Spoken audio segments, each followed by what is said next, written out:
Madre, madre, cansado y soñoliento, quiero pronto volver a tu regazo, besar tu seno, respirar tu aliento y sentir la indolencia de tu abrazo. Tú no cambias, ni mudas, ni envejeces.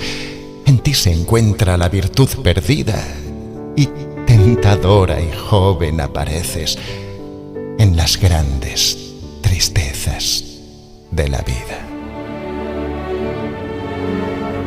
Con ansia inmensa que mi ser consume, quiero apoyar las sienes en tu pecho, tal como el niño que la nieve entume busca el calor de su mullido lecho. Aire, más luz, una planicie verde y un horizonte azul que la limite. Sombra para llorar cuando recuerde, cielo para creer cuando medite. Abre por fin, hospedadora muda, tus vastas y tranquilas soledades y deja que mi espíritu sacuda el tedio abrumador de las ciudades. No más continuo batallar, ya brota sangre humeante de mi abierta herida y quedo inerme con la espada rota en la terrible lucha por la vida. Acude, madre, y antes que perezca y bajo el peso del dolor sucumba, abre tus senos y que el musgo crezca sobre la humilde tierra de mi tumba.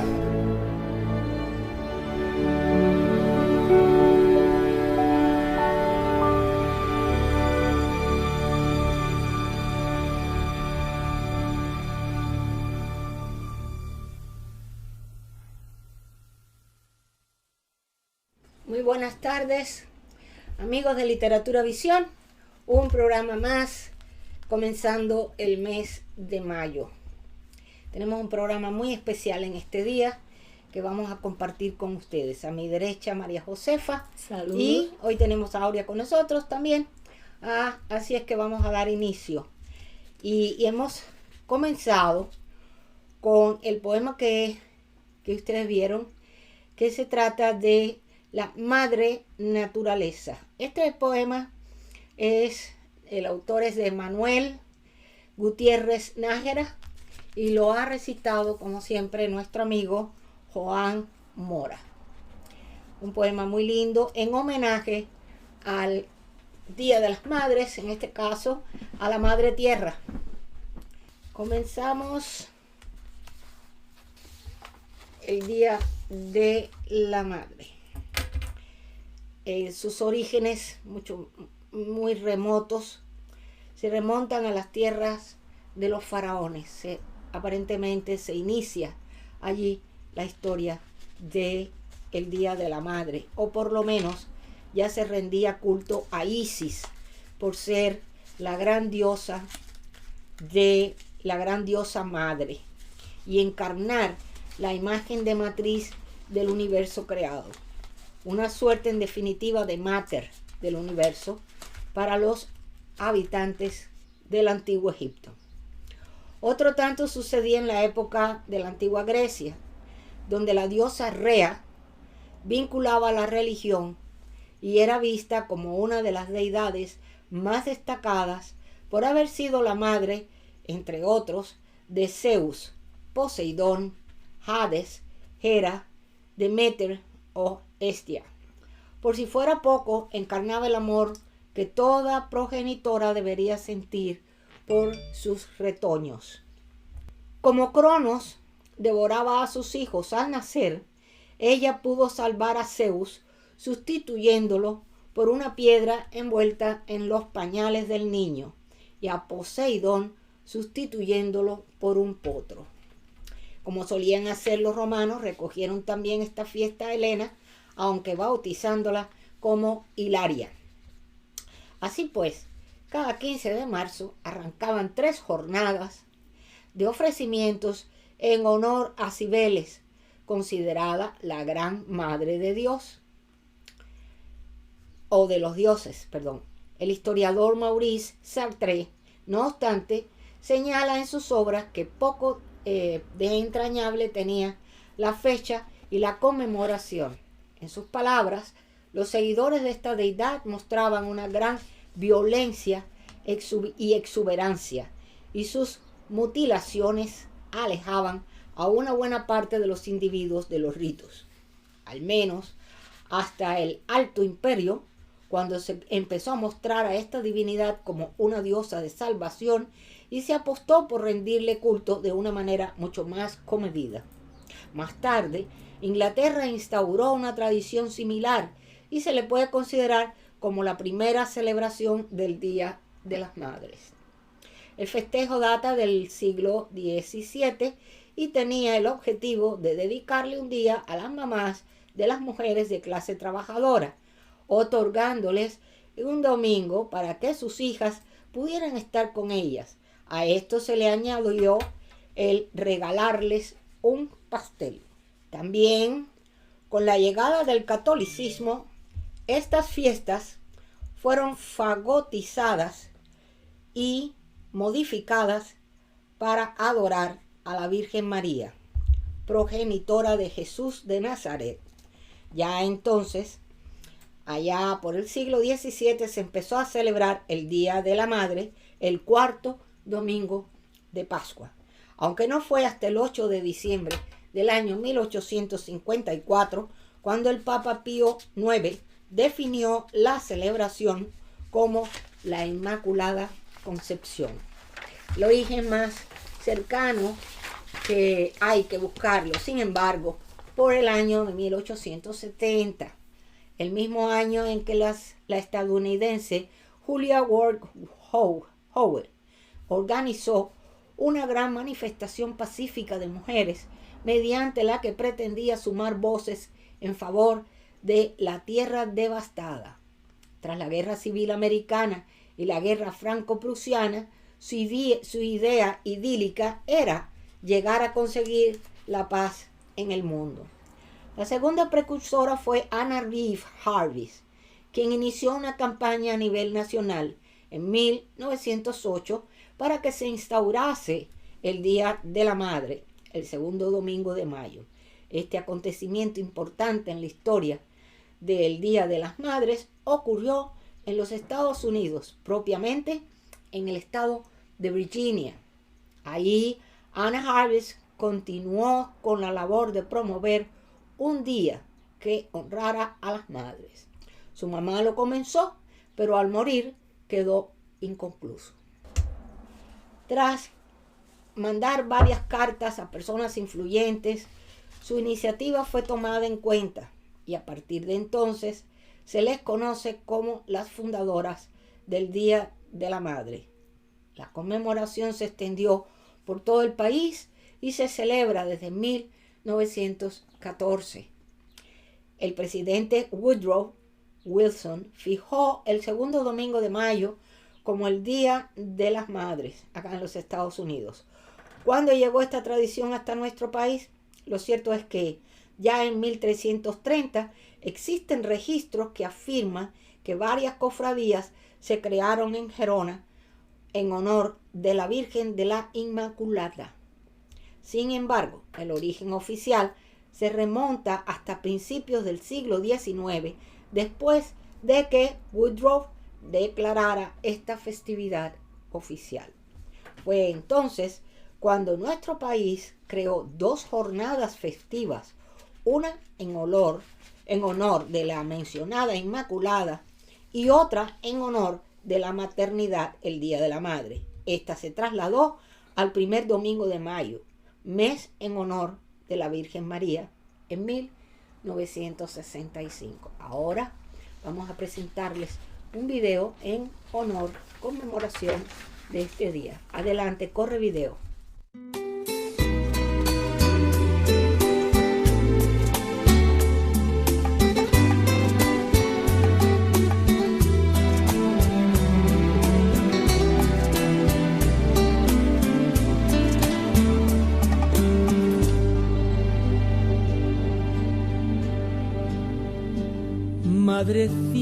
del alma querida, en mi pecho yo llevo una flor.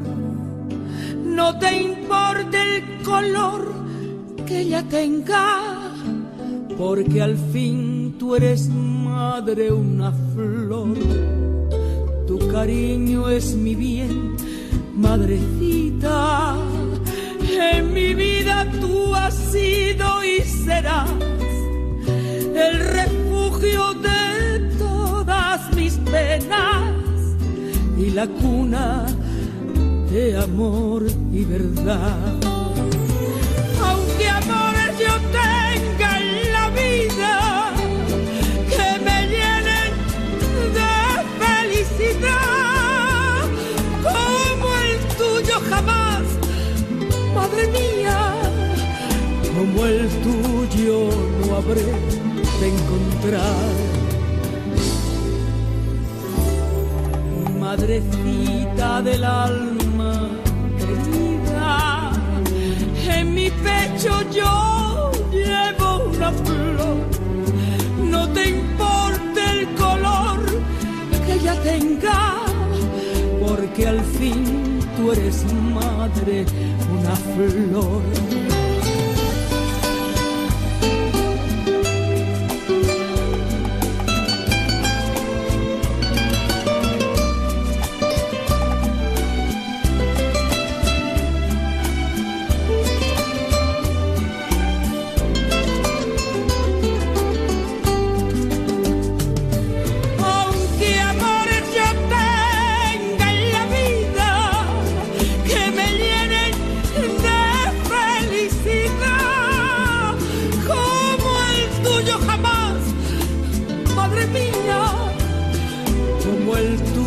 Yo no habré de encontrar.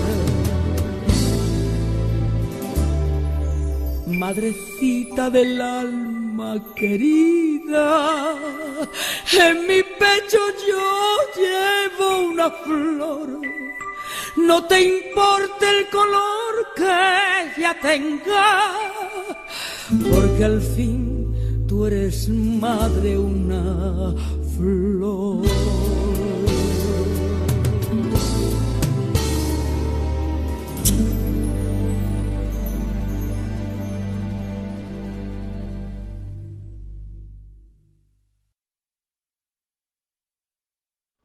El Día de la Madre en la historia.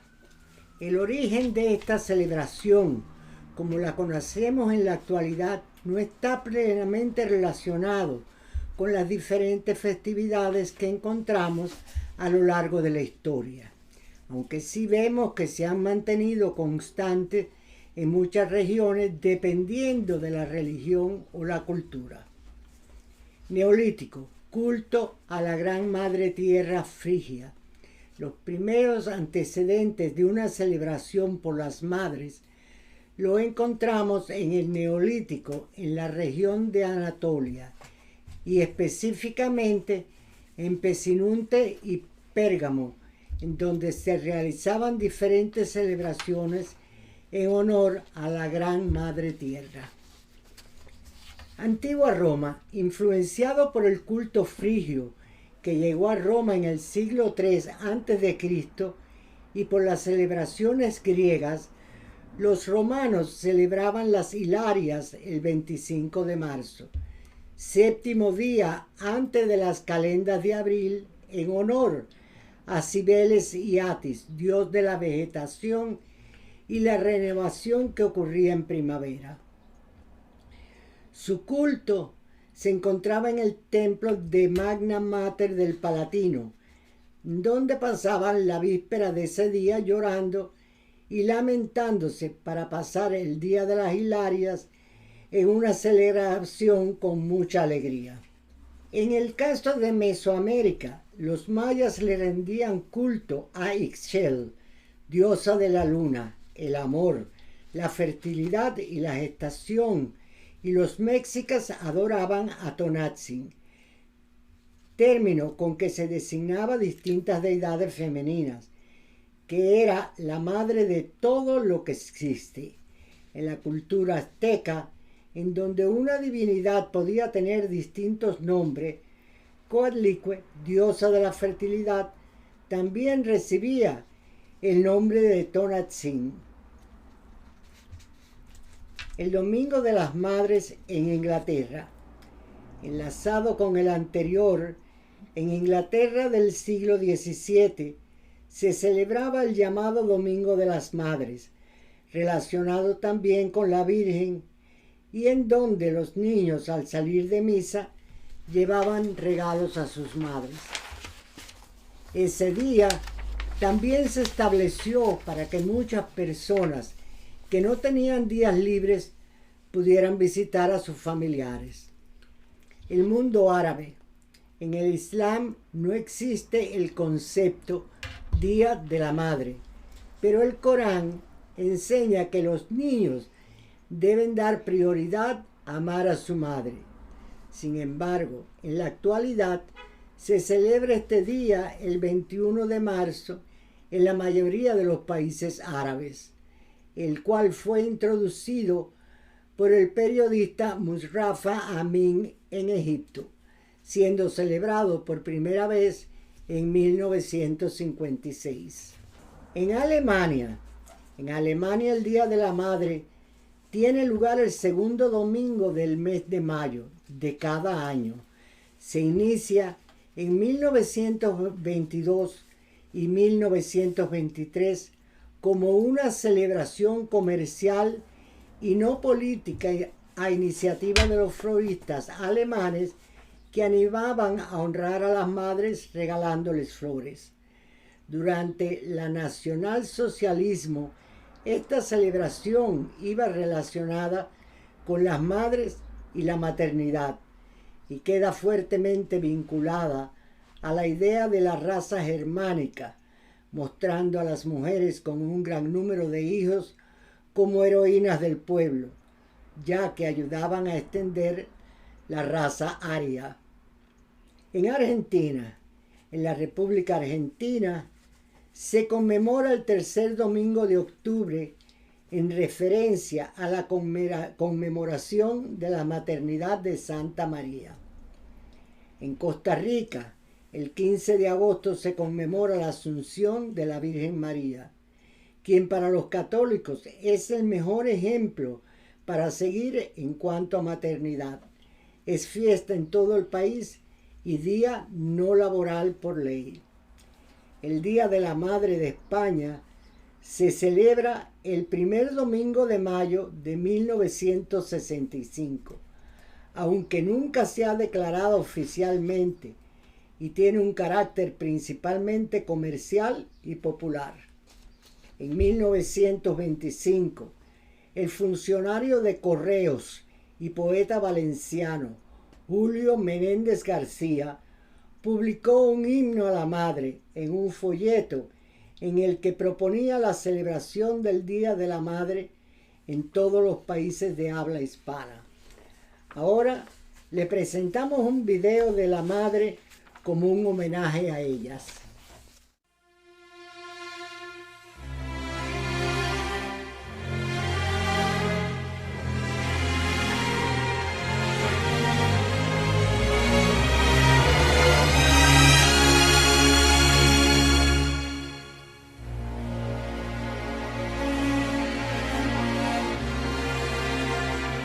Ya me conoces, tú siempre me has tenido en tu regazo, guiaste mis palabras y mis pasos, ya es tiempo que demuestres si aprendí.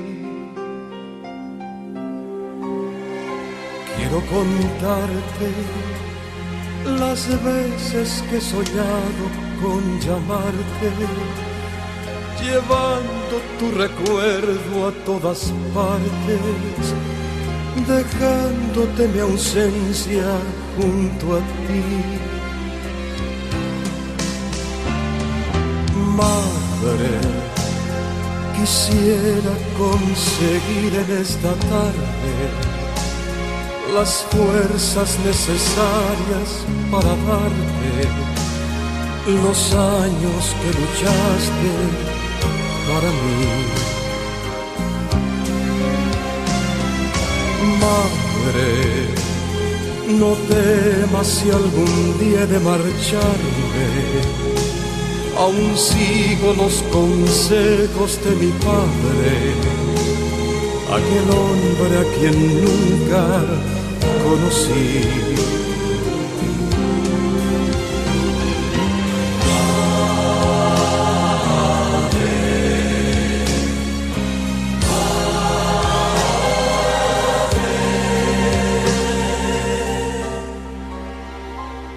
Me conoces, a veces me derrumbo y es que sabes que soy mucho más frágil que las aves.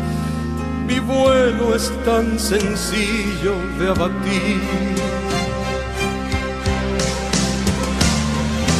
Madre, quisiera conseguir en esta tarde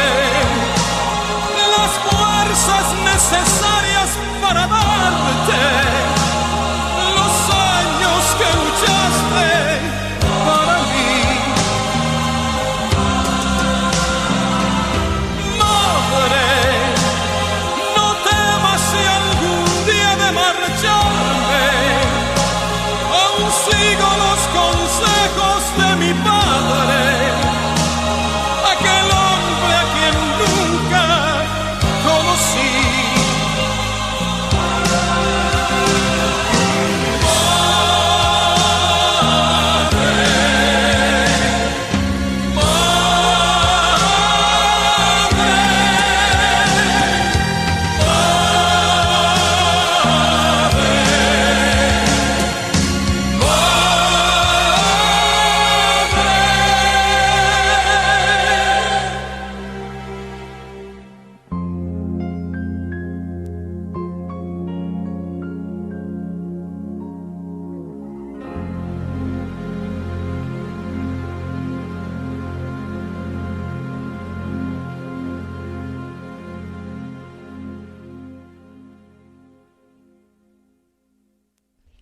Buenas tardes, queridos amigos.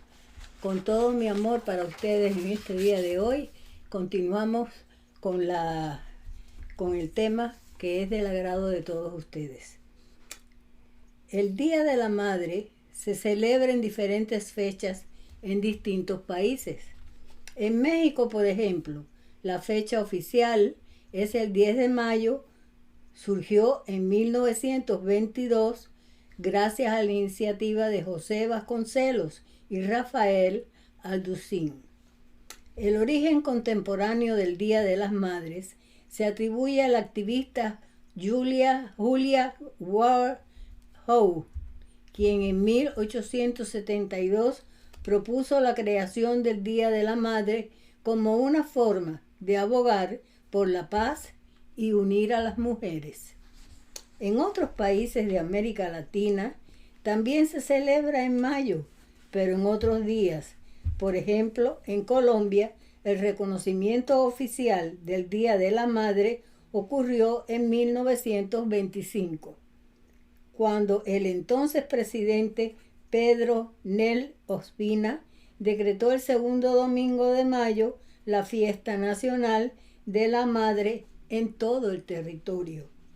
En Bolivia se celebra el 27 de mayo, en conmemoración a las heroínas de la Coronilla que enfrentaron al ejército realista durante la Guerra de la Independencia de Bolivia el año de 1812, en la colina de San Sebastián, en la ciudad de Cochabamba, quienes sacrificaron sus vidas por combatir a las tropas realistas españolas. Veamos cómo se celebra el Día de las Madres en las diferentes regiones. Diferentes religiones. En el hinduismo, la celebración u homenaje hacia las madres más reconocidas dentro del hinduismo la encontramos principalmente en Nepal, en el día llamado Matatirtha Aunsi, día en el que las madres son honradas con comidas especiales. Esta festividad se realiza en el día de luna nueva, en el mes de Baisak, abril, mayo. El Día de la Madre en el budismo. En la tradición budista y taoísta encontramos como similar, siempre hablando históricamente, la festividad de Uyambana, cual deriva de la historia de Maugalayana y de su madre. Este concepto es algo más entrevesado que en los anteriores, pues a esta festividad se la conoce como el Festival del Fantasma, y para comprenderlo debemos basarnos en la historia original que da pie a la celebración y que encontramos en la escritura mahayana conocida como Yulampen o Uyambana Sutra. En él encontramos un momento en el que Maugalayana alcanza el Aiñá, el conocimiento directo, utilizando sus nuevos poderes para poder hablar con sus padres difuntos. Descubre así que su madre renació en Preta, también conocido como fantasma hambriento. Esta celebración se realiza el día 15 del séptimo mes del calendario lunar, que este año fue el 2 de septiembre, que es cuando Buda le dijo a Maugalayana que realizase la ofrenda para ayudar a sus padres. Es una grata fortuna descubrir que desde la antigüedad hasta hoy las grandes religiones han contado con la presencia sagrada femenina al más alto nivel de su fe y su creencia, en las cuales existen celebraciones y festividades indicadas para el ámbito público y privado de los calendarios litúrgicos de cada manifestación de fe. En cuanto a las religiones cristianas, sus raíces están relacionadas con el judaísmo, donde Eva es reconocida como la primera mujer y luego de ella se exaltan a las santas mujeres, modelos a seguir y entre las cuales Dios se escogería una madre para su hijo, María. Es presentada en los evangelios como la elegida de Dios, Deja eso. quien se pone en sus manos con total confianza, amor y humildad, después de dar su sí al proyecto que se le está proponiendo. Los mismos evangelios que la muestran al inicio como madre de Emmanuel, al final la revelan también como madre de todos los redimidos por su Hijo. Hijo, he ahí a tu madre. Madre, he ahí a tu hijo. John 19:26. Hasta aquí hemos tenido la lectura y ahora con mucho amor te presento a ti, mamá, este video para celebrar tu día.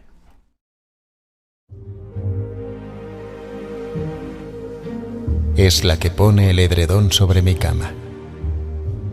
Un mullido edredón de nubes altas enciende las estrellas en mi alma para sumar las luces que le faltan. Es la que tiene los peines adecuados para peinar mi paz y mi esperanza. La que expulsa los mitos exaltados que me acosan impíos con sus danzas. Es la que tiene un jardín en las ojeras y una lágrima pronta en cada una, de emoción por las cosas verdaderas, cuando andamos de ritos por la luna. Es la que pone luz en las violetas con nocturna paciencia veladora. Después les proporciona una veleta que les marque el camino hacia la aurora. Es la que me invita a rechazar los espejismos. Me hace saber las cosas que no sé y a cada paso hallarme con mí mismo. Es la que limpia el agua cuando turbia desciende del invierno congelada, la entibia y la transforma en clara lluvia, hasta volverla nieve deshojada. Tiempo es entonces de avivar hogueras, con chispas de cometas celestiales y juntos al calor que nos rodea, vagar por los espacios siderales. Es la que me invita a rechazar los fetichismos. Me hace saber las cosas que no sé y en cada una hallarme con mí mismo. Es la que puede saber lo que me pasa. Cuando empieza a rondar una quimera, convierte en Navidad toda la casa, trocando noche mala en noche buena.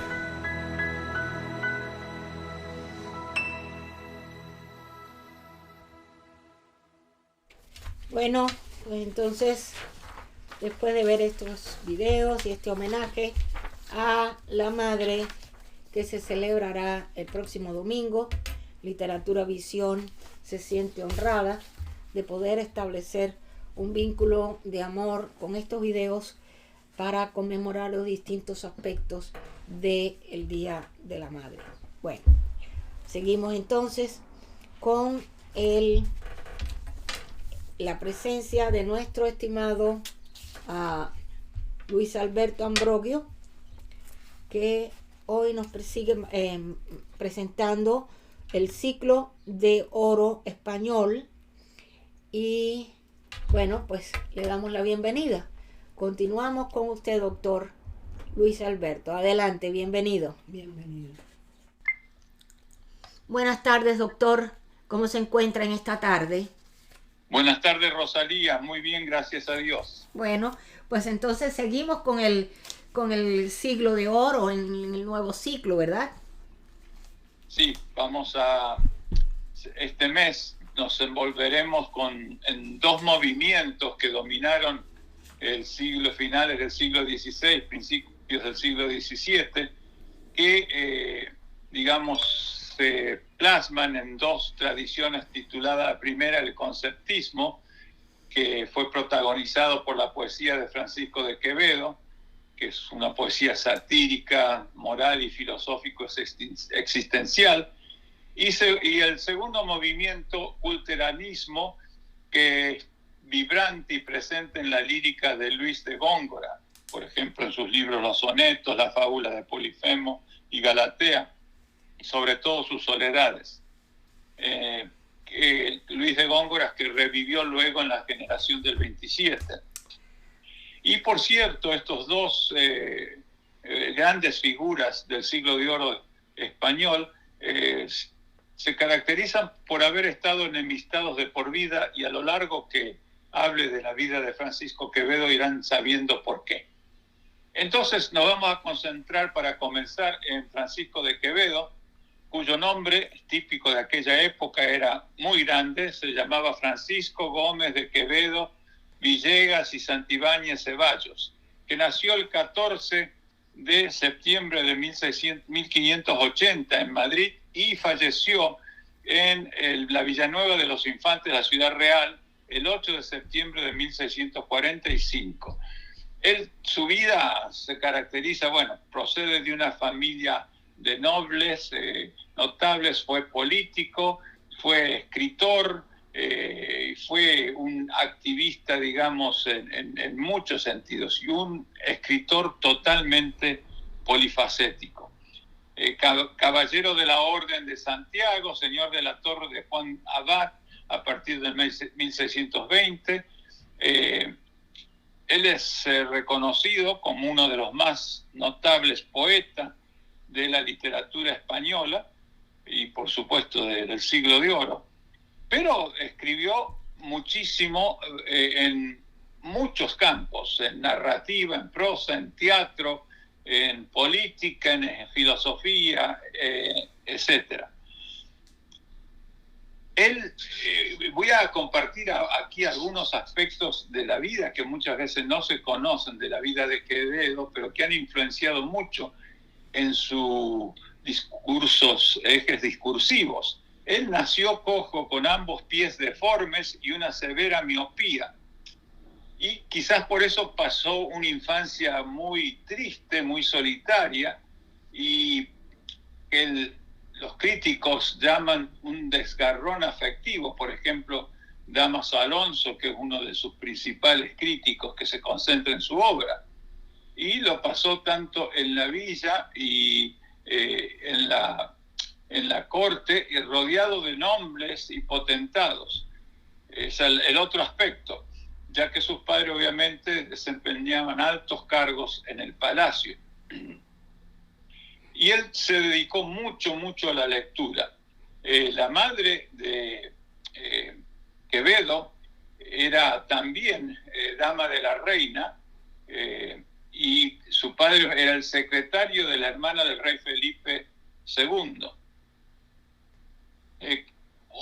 Otro de los problemas precisamente de su juventud es que pronto Quevedo tuvo la gran amargura de quedarse huérfano de su padre a los 6 años, en 1586, y nombraron un tutor lejano para que obviamente cuidase de su crecimiento y educación. Y también en 1591, cuando contaba solo 11 años, fallece su hermano Pedro.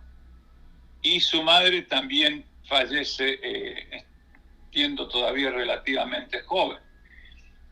Observaron desde el comienzo que tenía una inteligencia precoz, y así fue como lo llevaron al colegio imperial y al colegio de los jesuitas, y allí entre 1596 y 1600 estudió lenguas clásicas, francés, italiano, filosofía, y luego estudió filosofía, física, matemáticas y teología en la Universidad de Alcalá. Después también en 1601 y 1605 estudia en la Universidad de Valladolid.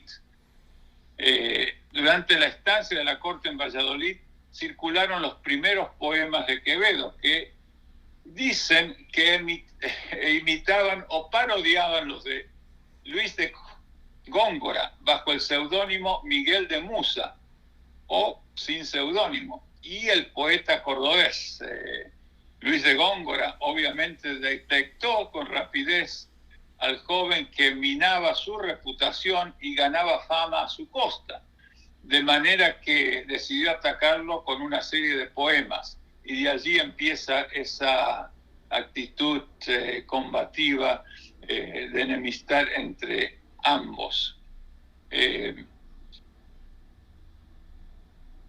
Y una enemistad que, dicho sea de paso, no terminó con la muerte del así llamado Cisne de Córdoba, Luis de Góngora. Dejo muchos aspectos de su vida. Dicen que esta enemistad, algunos dudan que durase demasiado, y sostienen que estas controversias eran ejercicios habituales en la poesía barroca. De hecho, Góngora nunca nombra a Quevedo, y las atribuciones de las sátiras a uno y otro son bastante dudosas. De hecho, también Quevedo, como dije en un momento, era un escritor relativamente inédito, y gran parte de sus obras se publicaron póstumamente. Más detalles de esto voy a dar cuando analicemos detenidamente algunas de sus obras.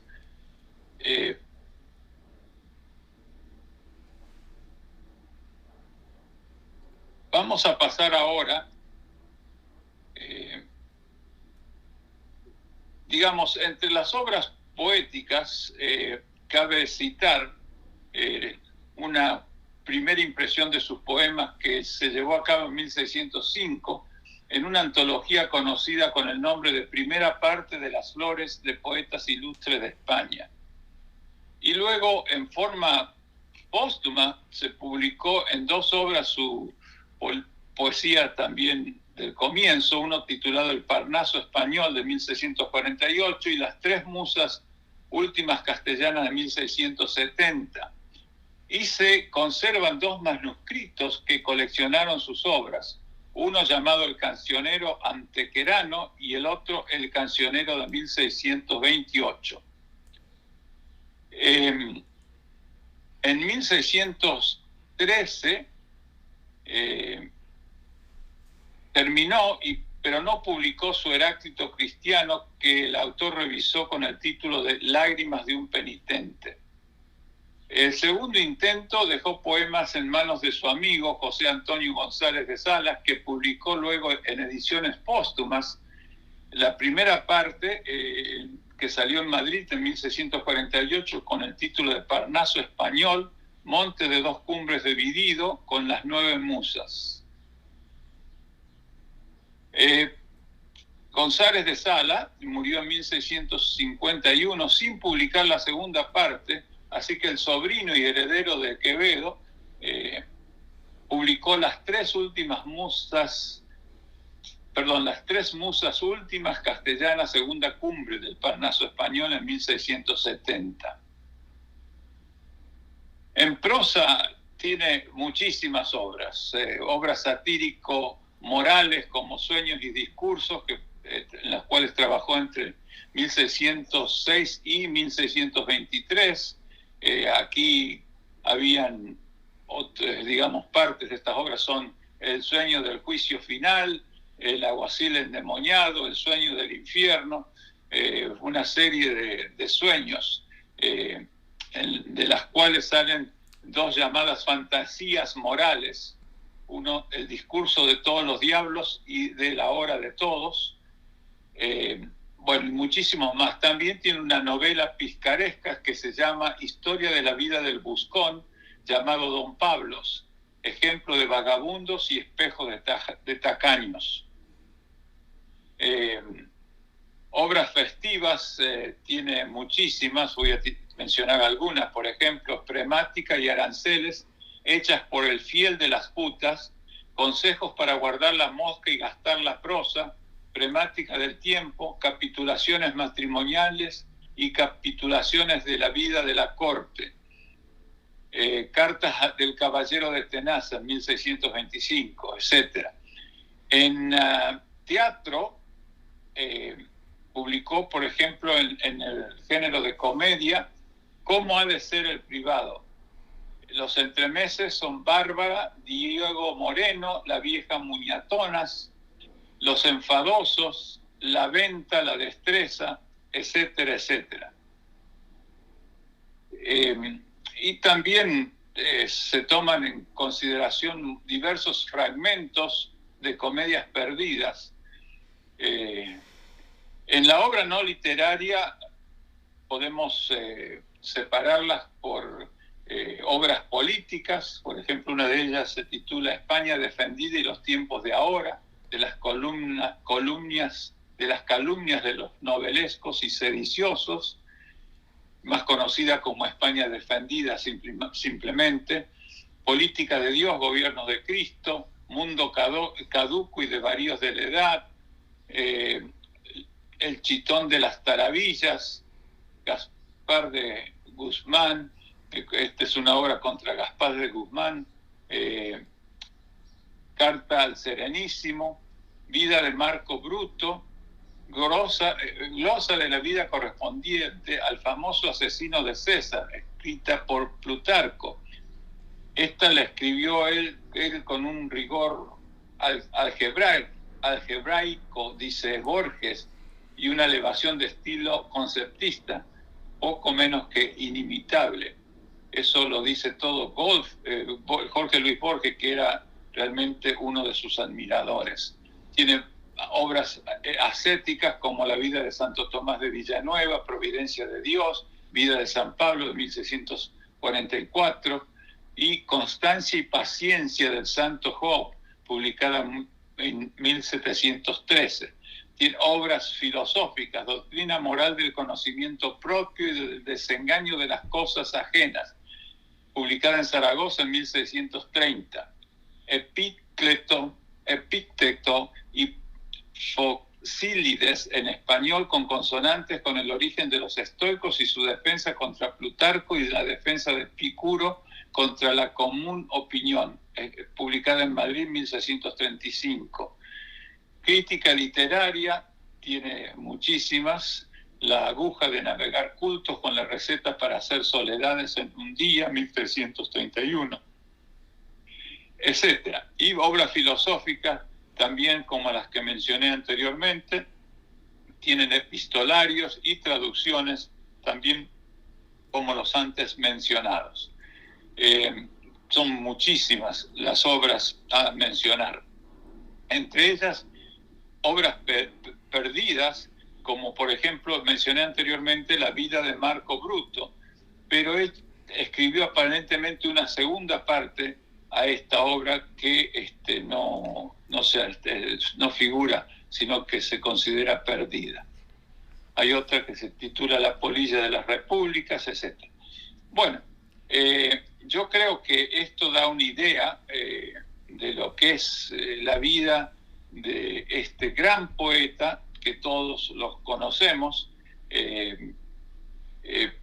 Es increíble también, como dije, su involucración política, además de religiosa, etcétera. Él, por ejemplo, se va a Madrid en 1606 y trabaja con el duque de Osuna, que lo convirtió en su protector. También entabló un pleito por la posesión del señorío de la Torre de Juan Abad, pueblo de la provincia de la Ciudad Real, en el que hasta 1631 gastó una gran fortuna y muchas energías. Como escritor, bueno, ya mencionamos su tan prolífico y polifacético, con sus obras satíricas, burlescas, etc. Debo citar también que él era muy amigo y mantuvo esta amistad con Lope de Vega y Miguel de Cervantes, con los cuales formó parte de la Cofradía de Esclavos del Santísimo Sacramento. Se enemistó además con Luis de Góngora, con el dramaturgo Juan Luis de Alarcón. Otra cosa interesante, él se casó en 1634 con Esperanza de Mendoza, una viuda que tenía hijos, pero ese matrimonio solamente duró 3 meses y abandonó en 3 meses a su mujer. Sus poesías, como dije anteriormente, fueron publicados en volúmenes, 2 de ellos, El Parnaso Español, Las Tres Musas, en 1770, publicado por supuesto póstumamente, como dije anteriormente. En la vida política que destaqué un poquito, es muy interesante, por ejemplo, destacar que visitó Italia al ser requerido por el duque de Osuna, que era entonces el virrey de Nápoles, el cual le encargó importantes y arriesgadas misiones diplomáticas con el fin de defender el virreinato que empezaba a derrumbarse. Entre estas intrigó contra Venecia y tomó parte en una conjura. En 1620 el duque de Osuna fue derrotado, por lo que Quevedo fue desterrado a la Torre en 1620 y encarcelado en Ucles en 1621, y luego desterrado nuevamente a la Torre. Y de nuevo se siente tentado por la política y también desconfía del conde duque Olivares, valido del rey, contra quien escribió algunas diatribas tremendas, amargas, y a raíz de una conspiración con Francia fue en 1639 detenido y encarcelado en San Marcos de León, donde las duras condiciones de la vida en esa situación mermaron su salud y, como dije, falleció, bueno, fue puesto en libertad en 1743, pero falleció en 1645 en Villa de los Infantes, en un cuarto del convento de los dominicos. Bueno, ya con esto me dirijo a leer, para cerrar este segmento, 2 poemas clásicos de Quevedo, uno de ellos titulado A un hombre de gran nariz. Érase un hombre a una nariz pegado, érase una nariz superlativa, érase una guitarra medio viva, érase un peje espada mal barbado, era un reloj de sol mal encarado, érase un elefante boca arriba, érase una nariz sayón y escriba, un ovidio nazón mal narigado, érase el espolón de una galera, érase una pirámide de giro, las 12 tribus de narices érase un narcisismo infinito, frisón arquinariz caratulera, sabañón garrafal, morado y frito. Y el otro soneto que encabeza una selección de su mejor poesía, entre ellas la también del crítico, filólogo y admirador de Quevedo, Dámaso Alonso, él lo catalogan esto como el mejor sonato de Quevedo y de la literatura española, y se titula Amor constante más allá de la muerte. Cerrar podrá mis ojos la postrera sombra que me llevase el blanco día, y podrá desatar esta alma mía ora su afán ansioso lisonjera. Mas no de esa otra parte de la ribera dejará la memoria en donde ardía, nadar sabe mi alma la agua fría y perder el respeto a la ley severa. Alma a quien todo un Dios prisión ha sido, venas que humor a tanto fuego han dado, médulas que han gloriosamente ardido. Su cuerpo dejará, no su cuidado, serán cenizas, mas tendrán sentido, polvo serán, mas polvo enamorado. Polvo serán, mas polvo enamorado.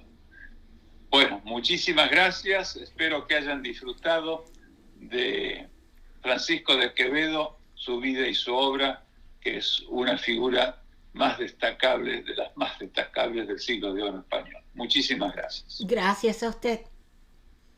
Bien, seguimos, continuamos con el programa y ahora nos trae desde España la querida, y hace tiempo que no la veíamos por acá, María Luisa Aragón, nuestra embajadora cultural del Reino de España, que viene con sus 5 minutos con la historia y nos trae la Real Academia Española.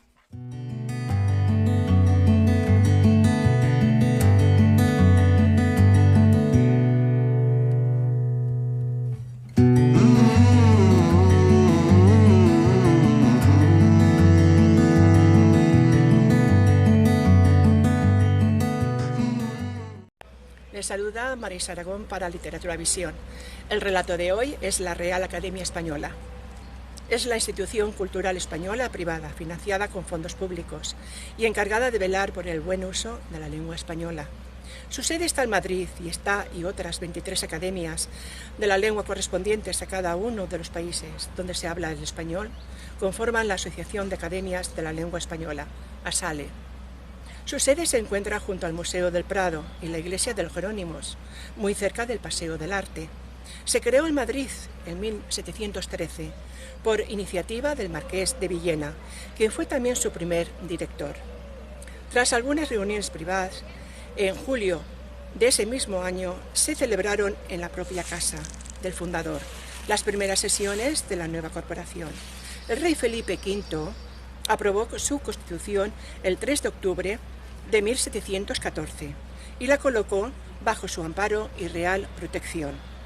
Su propósito fue el de fijar las voces y vocablos de la lengua castellana, en su mayor propiedad, elegancia y pureza. La institución ha ido adaptando sus funciones a los tiempos que les ha tocado vivir. Actualmente, y según lo establecido por el artículo 1 de sus estatutos, la Academia tiene como misión principal velar porque los cambios que experimenta la lengua española en su constante adaptación a las necesidades de sus hablantes no quiebren la esencial unidad que mantiene en todo el ámbito hispánico.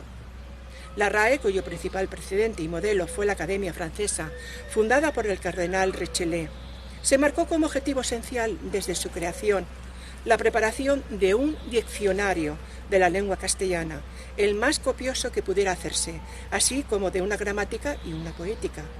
Ese propósito se hizo realidad con la publicación del Diccionario de Autoridades, editado en 6 volúmenes, la primera edición en un solo tomo, a la que siguieron otras 22 hasta la fecha. Se publicó en 1780.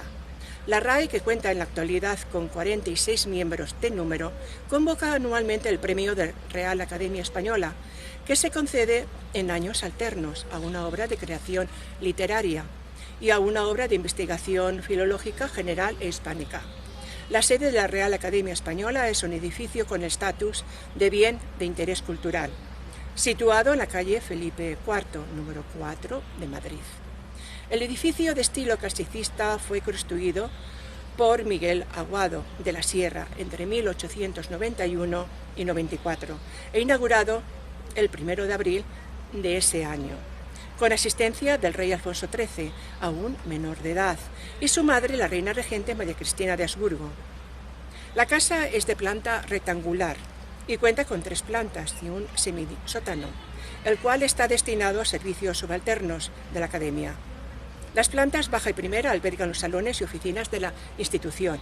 En la planta alta están las dependencias del personal. Su entrada está rodeada por un pequeño jardín. Su fachada principal destaca por el pórtico adosado de 4 columnas de orden dórico. En su salón de actos merecen una mención especial las 4 vidrieras con motivos alegóricos.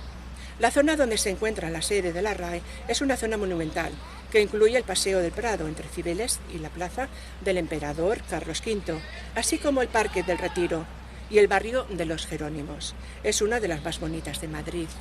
Actualmente es candidata a Patrimonio Mundial de la UNESCO, con el nombre Paisaje de la Luz. Muy cerca de la Academia, además del mencionado Museo del Prado, encontramos otros edificios históricos, como el Casón del Buen Retiro, edificio del siglo XVII. En la misma calle de Felipe IV se levanta la escultura dedicada a la reina regente María Cristina de Borbón. Deseo que hayan disfrutado de este relato. Muchas gracias. Bueno, continuamos y queremos presentarle a 2 personas que se han incorporado a la Academia en estas últimas semanas, los cuales llevarán en su agenda la participación de la Academia Norteamericana de Literatura Moderna e Internacional, la cual va a ser fundada en sus países y para dar continuación a los objetivos que nuestra Academia impone y predice a cada una de las comunidades. En este caso, estamos hablando de nuestro querido doctor Rida Mami, que será próximamente, porque estamos, como decíamos, en preparación, en proceso de fundación, a el capítulo de Túnez. Adelante, doctor, tiene la palabra. Soy Rida Mami, doctor por la Universidad Complutense de Madrid de Filología Románica y catedrático de Lengua y Literatura Españolas de la Facultad de Letras, Artes y Humanidades de la Manuba en Túnez. Soy especialista en literatura aljamedo-morisca, soy ensayista, poeta y traductor. Hablando de ensayos, escribí un par de obras sobre la historia y la literatura de los moriscos. Como poeta, tengo 4 poemarios. El primero se titula Lunas de Primavera, el segundo Lunas de Otoño, el tercero Mis Lunas y el cuarto El Bate y la Luna. Soy también traductor traduje varias obras, tanto del árabe hacia el castellano como del castellano hacia el árabe. Puedo mencionar algunos que son para mí importantes. La poesía de Abul Qasim Shebbi, que es un poeta muy importante en el mundo árabe y es de origen tunecino. Le traduje más de 25 poemas que se publicaron en España. También traduje en una antología que se titula Antología de Poesía Tunecina Contemporánea, traduje 60 poemas de 16 poetas contemporáneos, 1920-2020. Es un siglo de poesía que para mí es también un siglo de historia porque refleja varias etapas de la historia de Túnez a lo largo del siglo XX y hasta la actualidad. Por otro lado, tengo unos treintena de artículos publicados en revistas especializadas que versan sobre lengua y lingüística, literatura aljamedo-morisca, crítica literaria y sobre todo literatura comparada. Soy presidente fundador de la Asociación Tunecina de Hispanistas, soy también presidente fundador de la Asociación de Hispanistas Árabes. A la vez soy vicepresidente de la Asociación de Estudios Semióticos en Túnez. Mi obra ha sido galardonada por varios premios internacionales. Tengo en total 14 obras publicadas, todas en castellano y publicadas entre España. También, ahora nos honramos también en presentar desde Jordania otro capítulo que se está gestando en estos momentos y queremos invitar al que será el presidente de capítulo Jordania, el doctor Ali El Shobul. Pienso que se pronuncia así, me disculpa si no es así. Y bueno, estamos entonces presentando al doctor Ali, quien nos va a traer una pequeña descripción de quién es Ali. Adelante, doctor. Hola, muy buenas noches, señoras y señores. Soy el doctor Ali Shobul de Jordania, profesor de español y de árabe como lenguas extranjeras en la Universidad de Yarmouk, en la ciudad de Erbil, Jordania. Soy hispanista desde el año 1975. Quiero hacerles llegar mis saludos cordiales, en particular a la doctora Rosalía de la Soledad, la presidenta de la Academia Norteamericana de Literatura Moderna Internacional, con su sede en Estados Unidos, el estado de New Jersey. Y con mis saludos a la vicepresidenta del Reino de España, a la escritora poetisa María del Carmen Arranda. Es la gran amiga mía desde años. Mis saludos también a todos los delegados y presidentes de dicha academia en todo el mundo. También, y por último, muchos saludos a todos mis amigos y amigas en todo el mundo también.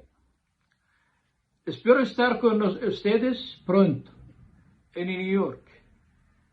En New York del evento que se celebra en la sede de las Naciones Unidas sobre el idioma español. Estaré con ustedes con otros mensajes de varios temas pronto. Muchas gracias por todo, amigos y amigas de la Academia Norteamericana de Literatura Moderna Internacional y su presidenta, doctora Rosalía de la Soledad. Muy buenas noches, señores. Bueno, seguimos ahora con el video de Alba Learning. Adelante, corre video. Buenos días a todos, estimados amigos de Literatura Visión. Quiero aprovechar la oportunidad que me brindan para invitarles a visitar nuestra biblioteca, en la que encontrarán libros y audiolibros de las más variadas temáticas y autores de todas las épocas y nacionalidades. Les ofrecemos poesía, ensayo, cuentos, novelas, todo lo que pensamos puede gustar a nuestros lectores y atraerlos para hacerles amar la lectura.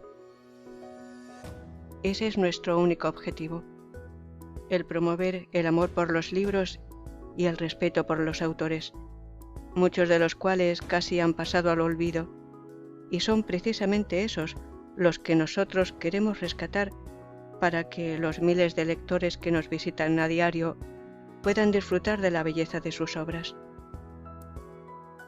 Cervantes, con su Don Quijote de la Mancha y las novelas ejemplares, Jorge Isaacs, con su novela María, Gustavo Adolfo Bécquer, con las rimas y leyendas, Santa Teresa de Jesús y cientos de autores más le esperan en nuestra página.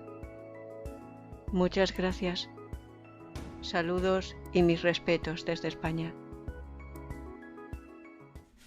Bien, bien, bien. Y ahora ya vamos terminando en la tarde de hoy este programa de Literatura Visión, y esperamos que hayan pasado un momento grato. Y ahora viene lo que son los estelares con las entrevistas del doctor Ernesto Kahn, donde él es presidente del capítulo de Israel y nos trae a Moshe Barbaraz en este segmento conversando con personajes locales. Adelante, bienvenidos. Y con esto cerramos el programa en el día de hoy, deseándoles un feliz Día de las Madres. A quien las tiene, viva, felicidades. A quien no, les deseamos que tengan un día de todas formas de recogimiento y de cariño, amor por aquellas que ya no están. Hasta pronto. Ahora, hasta la próxima semana, la próxima vez que nos veamos, vamos por más. Vamos por más. Vamos por más.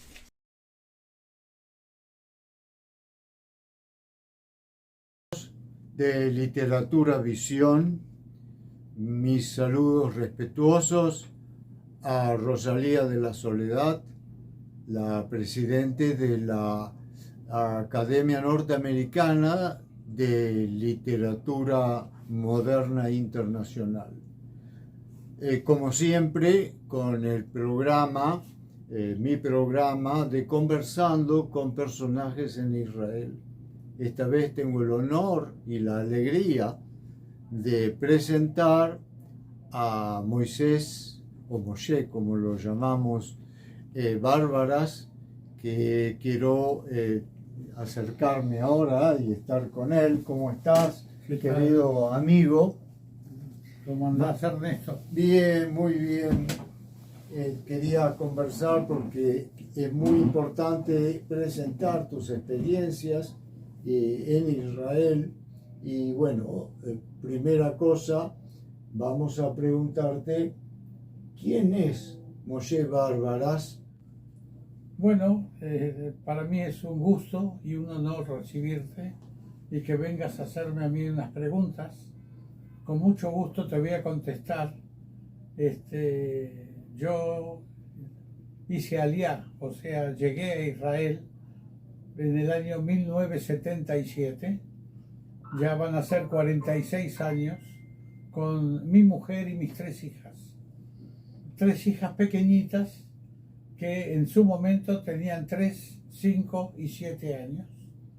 Y el motivo de, aparte de ser un poco sionistas, El motivo fundamental fue de que por el hecho de que mi padre era el gerente político de la DAIA, la Delegación de Asociación Israelita Argentina, estaba amenazado nocturnamente por teléfono de que iban a matarlo a él y a sus 3 nietas. Ya sabían que él tenía 3 nietas. O sea, tus hijas. Mis hijas.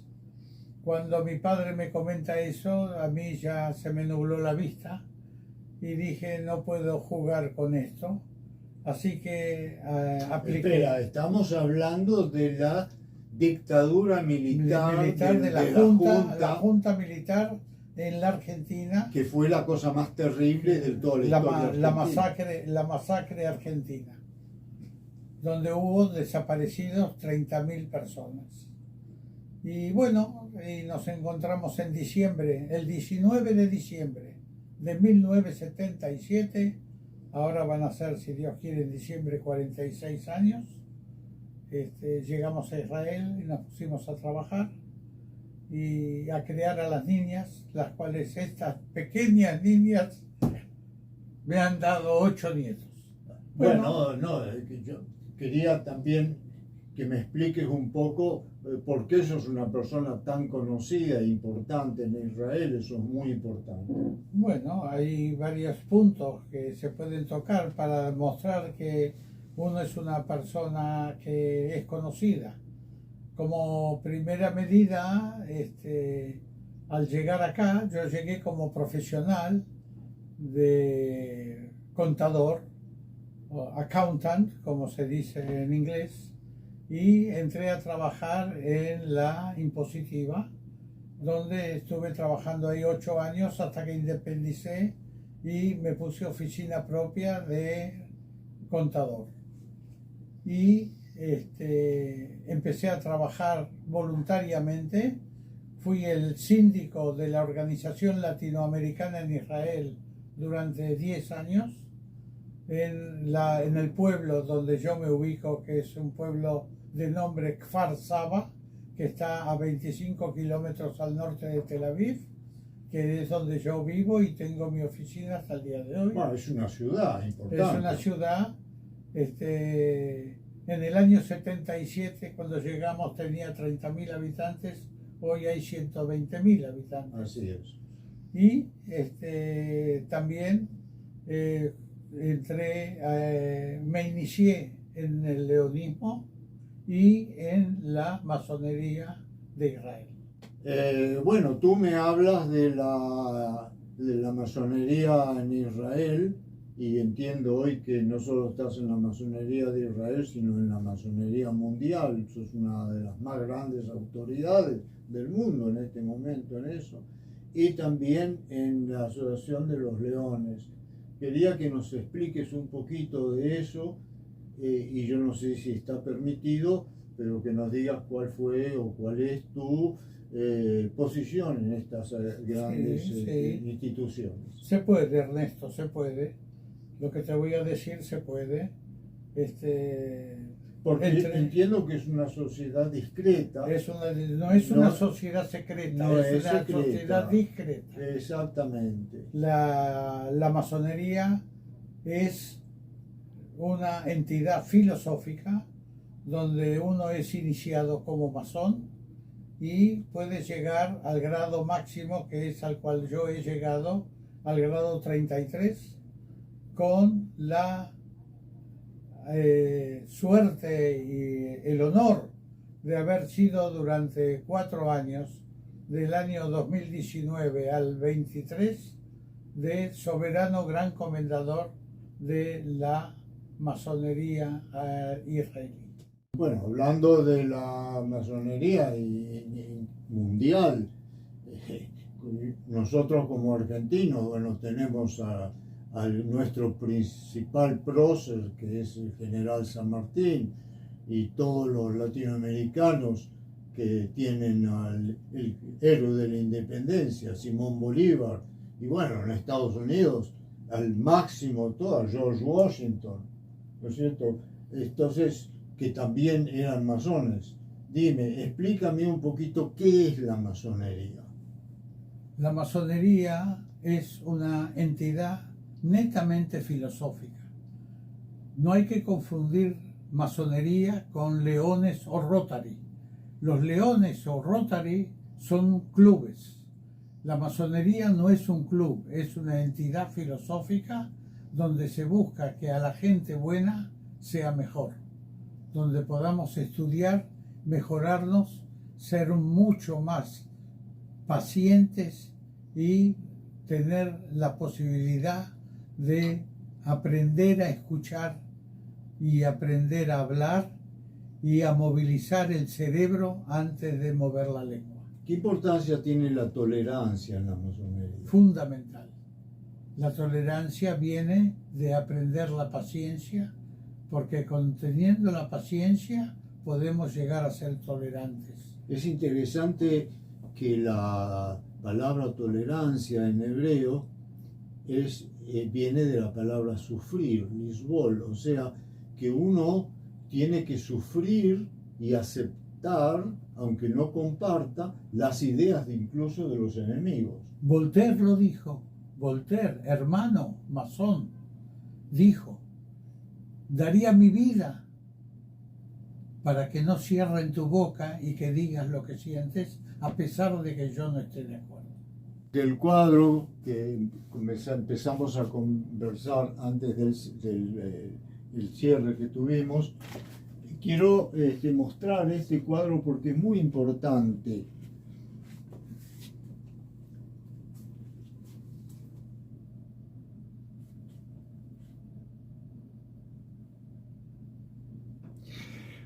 Moshe, por favor, a ver, explícanos un poco el significado de este cuadro. En el significado de este cuadro está demostrando un guerrillero, en una guerra, un soldado está haciendo el signo de ayuda, está pidiendo ayuda masónica, y el oficial contrario del ejército contrario pide que por favor a este soldado no lo maten porque lo reconoce como hermano. Esto ocurre entre los ejércitos de España y Francia. Puede ser, yo no lo corroboré, pero puede ser que tú tengas razón. Pero lo fundamental de este cuadro es demostrar de que los hermanos tratamos de ayudarnos entre todos nosotros cuando un hermano está necesitado. Por eso se dice libertad, igualdad y fraternidad. Exactamente. Exactamente. Bueno, abuelo de pájaro, como decimos en castellano, dijimos 2 o 3 palabras de la masonería, podríamos estar semanas hablando del tema. Pero tú mencionaste que eres una autoridad en los leones. A ver, para eso te quería explicar. Es algo muy interesante porque está conectado con la masonería. El creador de los leones, del Club de Leones, fue el hermano masón Melvin Jones, que en el año 1917 creó el Club de Leones para poder hacer cosas que en la masonería no se hacen. Y este hermano masón, Melvin Jones, creó en el año 1917 el Club de Leones para ayudar a los necesitados y de una forma de club, incluido mujeres, porque en la masonería nosotros estamos como él en una línea de que es únicamente hombres y no hay mujeres, para crear un club que sea mixto de hombres y mujeres para ayudar al prójimo, y empezando especialmente en la primera fase a los ciegos. Yo tengo entendido que en los últimos años la parte esta de la separación entre hombres y mujeres está siendo tratada y aparecen reuniones comunes, y bueno, entonces está mejorándose. Incluso hay algunos grupos masones que aceptan a las mujeres, etc. Eso es dentro de lo que se llama el grupo del Orient de France, que no dependen de Inglaterra. nosotros en Israel dependemos de Inglaterra, por lo tanto no aceptamos mujeres. Y quería darte también otra información sobre que en los Leones, por el hecho de que se aceptan las mujeres, se hacen trabajos en conjunto, y en lo que a mí concierne, yo he sido el tesorero de la gobernación de Leones en Israel, la nacional. Fui durante un año el gran tesorero. Bueno, este capítulo de Literatura Visión está también destinado a memorizar y recordar y valorizar el Día de la Madre. Tenemos que contar un poco cuál es la situación del Día de la Madre en Israel. En primer lugar, el Día de la Madre en el mundo empezó, hay varias versiones, ¿no es cierto? Pero el presidente Wilson Woodruff, en Estados Unidos, tomó como ejemplo a una gran mujer que se ocupaba de los heridos, que era Anna Rivers Jarvis, y entonces él creó el Día de la Madre, el día que está en homenaje a ella, que había curado los heridos. A mí, yo como médico, y como médico de salud pública, me interesa mucho el tema, porque en todo el mundo el Día de la Madre está ligado a la salud pública.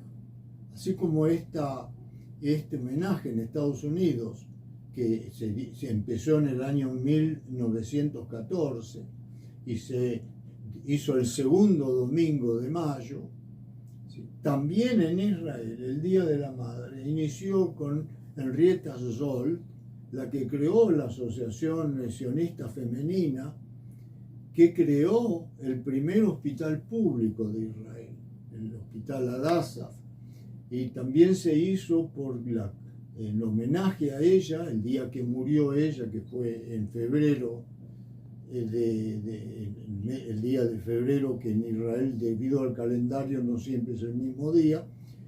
Este día se conmemora entonces la actividad y la acción de las madres en el cuidado de los enfermos y los heridos.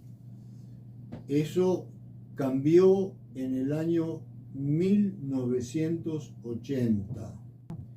En los años 80, cuando se cambió el Día de la Madre, se empezó a llamar el Día de la Familia.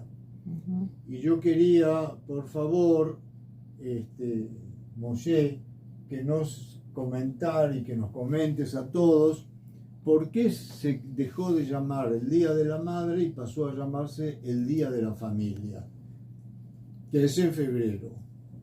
Sí, Ernesto. El factor fundamental era porque cuando se crea el Día de la Madre, no se puede dejar al padre de lado.